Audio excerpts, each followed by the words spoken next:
for example, and your agenda is maybe this heart will open to Islam. Maybe this one, the heart will open to the Sunnah, to our way, to this. That's okay. You understand? But you are not going to, how you give without an agenda, you are going to give but not expect anything in return. Don't say, I give and I want something in return. No. Of course, if you give, Allah is watching. There is a situation that happens. But you give also not because you want to show off. You give also not because you want praise or something, but because you have to do it. Someone is in need and you have the power to help that one. It is a sense of honor, then you have to give. Understand? You want to say something? Okay. So, we should not make a fuss about giving. We should not do it the ways of the unbelievers or the Western way. What the right hand gives, the left hand must not know. You give, it's okay. You're not expecting anything in return. You say, Allah is watching. This is something I have to do. Whether it's coming back like this or like this, it doesn't matter. You have to give it. You must make it into your nature. It is in all our natures. Because Allah has created us in Ahsani Taqweem. But when we look to the elderly ones, those who have passed before us, they may not have so much schooling or intelligence or degrees or diplomas, but they have faith. And that faith, it is pumping from their heart and is flowing in their veins, and their hands are doing it, their feet are doing it, their eyes are doing it, their ears are doing it. Everything is doing it. They don't have to enter into so much school, to madrasa even, or this, but it has to do with honor. And because they're taught from the previous generation, taught from the previous generation, taught from the previous generation, and they're holding on tightly to that, they're not holding on tightly to anything else. They're not holding on tightly to what is modern or new or what other people are saying. That's why I'm saying, again and again, living in this part of the world, living in the West, we must be aware how it is affecting us. Don't say, no, it's okay. I dress like this, I live top of the mountain, I make zikr every day. It's not going to affect. It affects. It affects us.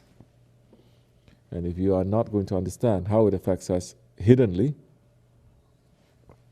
then it's very dangerous, because all these things, it affects us hiddenly. And how are you going to know? Watch yourself. Am I behaving like this, the way that everyone else in this society is behaving? Like what, for instance? Simple things. What we're going through in our daily lives here.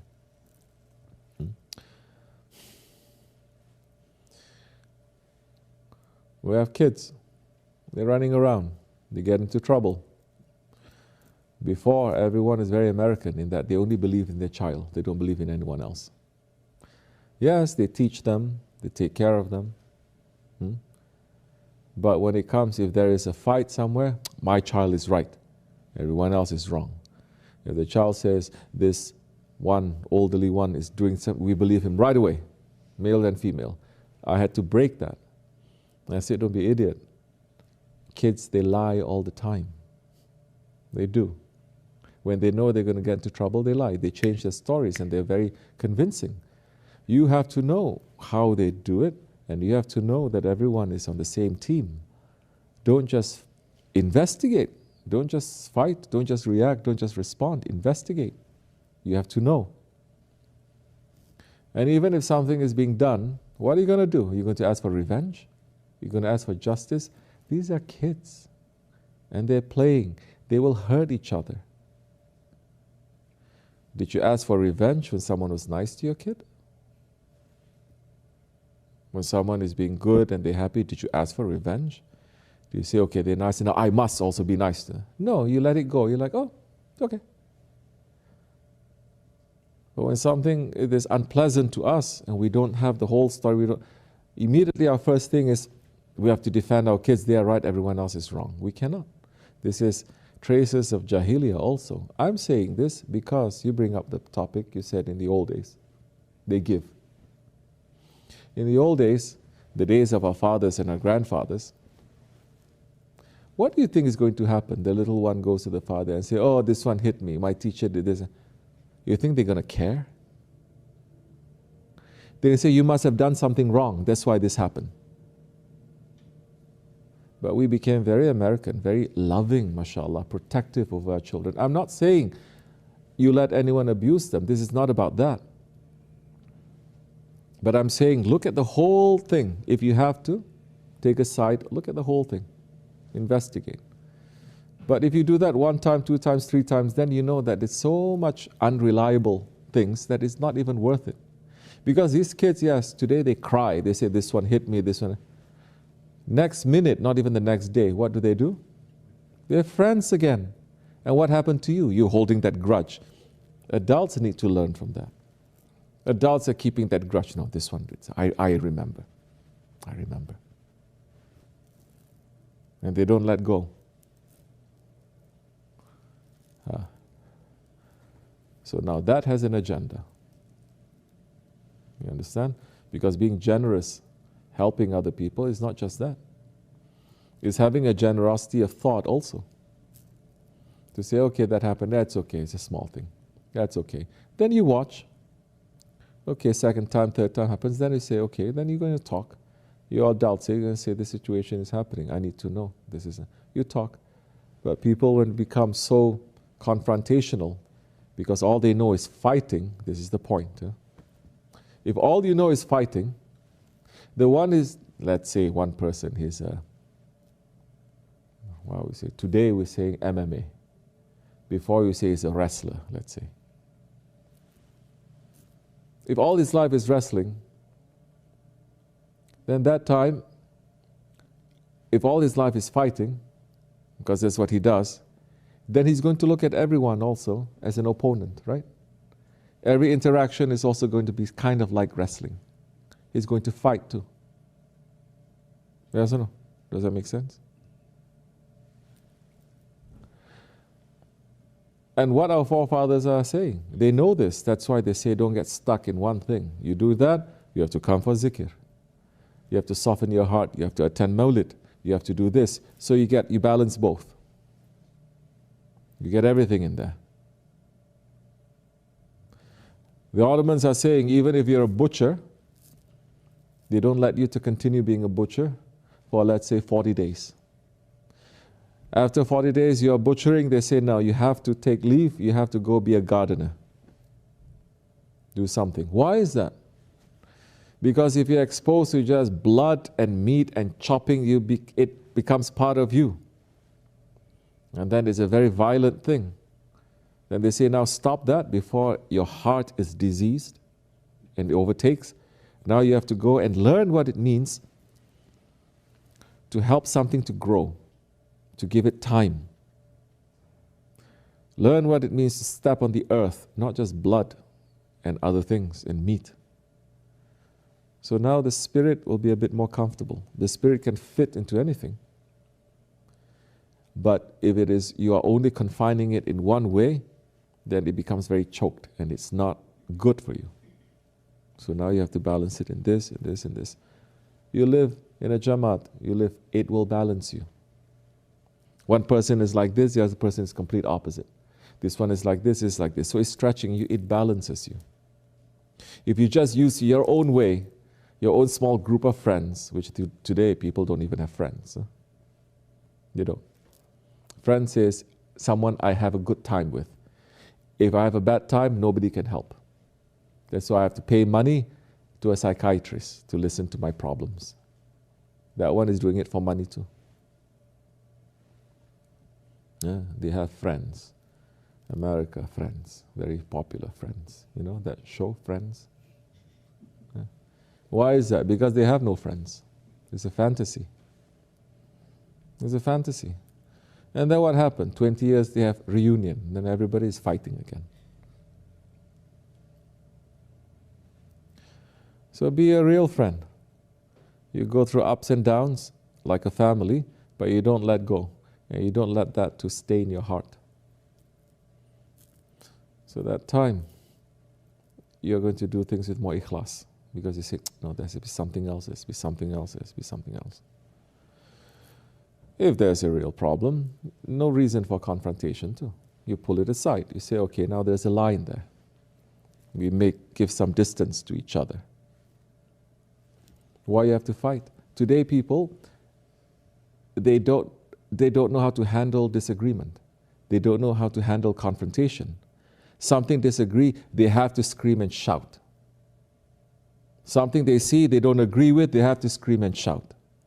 They have to go on social media to let the whole world to know. What happened to you? You lost your honor? You disagree. Disagree. Draw the line. You think that one is going to listen to you? Say something if you have permission. You think that one is not going to listen to you? You're not responsible. You're responsible first your own self. You finished with yourself? No, you didn't.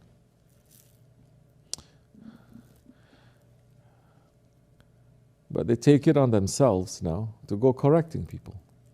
If it's not for you, you should not. Especially when you enter to tariqat now. You don't interfere. In the dargah, you don't interfere. Someone is doing something wrong, take that as a lesson, but you don't tell them what to do. There is only one teacher. There's one doctor. The nurses see something, they report to the doctor too. And those nurses, they are in obedience to the doctor. They're not disobedient ones.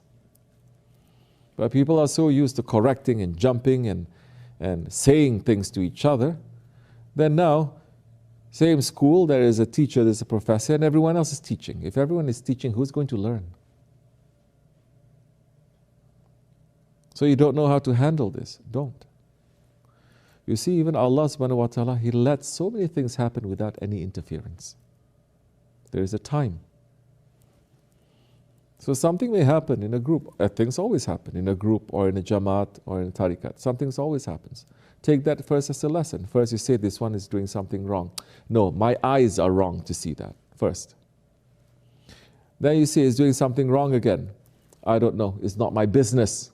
I must be busy with myself. You see something wrong and that one is touching the rights of others. Now you say this doesn't make sense. Now let me ask someone. Even then, you see, he's touching the rights of others, but you don't know that one. How long you know him? You don't know the one who's touching. How long you know him? Do you know what happened before? Do you know what's going to happen after? Do you know all of that? You don't. Then don't interfere.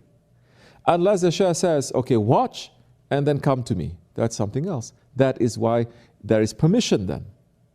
Watch. Now you have to watch. Now that time you cannot say, oh, it doesn't concern me. Now there's a responsibility there. Then how you see something wrong, but you're not saying that person is bad. And you're not saying that I am better than that person. Because everyone who's trying to teach, of course, their meaning is I'm better than that person. And this is a part of arrogance and stubbornness. We have to know this. Don't interfere.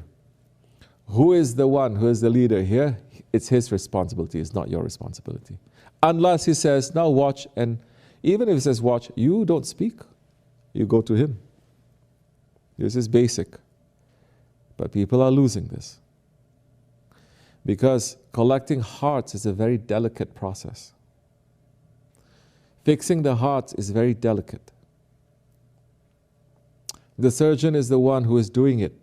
Even if he has 20 assistants, he's the one who is doing it. Everyone must listen to him. It's very delicate. Tariqat is very delicate. You don't just interfere and you say, well, what about this? Cut this, patch this up, open this.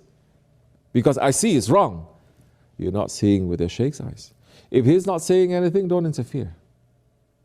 If he's asking you, say, this is what I see. I don't know. Don't assume this is wrong and I'm right. We have to learn step by step these things. Then that time we can balance things And we can fix ourselves and we can always take lesson. Otherwise, we're not going to take lesson.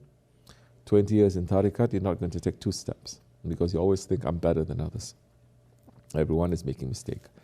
Yeah, I'm the worst one. That's lip service. But if anyone touches you, you're the first one to defend yourself. And we're here in this way, in this Jamaat, in Sheikh and this Jamaat, for our ego to get knocked wall to wall. We're not here for the Sheikh to praise you. You do something wrong, the Shaykh is going to say. As the khutbah is saying, a Shaykh Effendi, Shaykh Maulana is saying, turn right, turn left. And if you are saying, I took bayat because I fell in love with you, but don't you dare tell me what is right and what is left, then you're not ready. Then even your love is fake. May Allah make us to become more real and to have more ilm in this, more understanding, inshallah. Fix ourselves. Assalamu alaikum wa rahmatullah. Amin.